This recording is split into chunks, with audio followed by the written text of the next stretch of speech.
प्राकृतिक विपर्य को आहुरी किमिति भल भाव सामना करि पारिबु धनजीवन आहुरी भल भाव सुरक्षा दे पारिबु एवं तार सांगरे सांगरे क्षय क्षतिर मात्रा को आहुरी आमे संकुचित करि पारिबु ये 3 दिनिया सम्मेलनी से आमको विशेष भाव में साहाय्य करिछि। ओड्राफ्र आधुनिकीकरण एवं विशेषकर विपर्य प्रवण अंचल असुरक्षित जनसाधारण जीविका उपरे मध्य विपर्यर प्रभाव ह्रास करिवारे ये 3 दिनिया सम्मेलन रे आमर जो अन्य ब्रिक्स राष्ट्र समूह एवं एनडीएमए रो अधिकारी मानकर सांगरे भावर आदान प्रदान आमको आहुरी एनरिच करिवो ताकू आहुरी सफलतार सहित सामना करिवारे एई बैठक रे केवल ओडिशा को तार सफलतार कहानी आंतर्जातिक समुदाय सम्मुख रे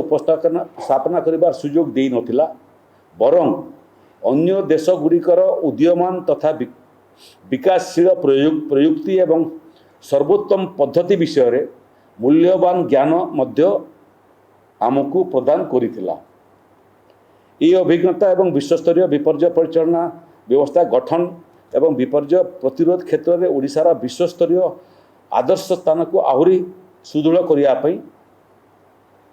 ये सम्मेलनी ओडिशा को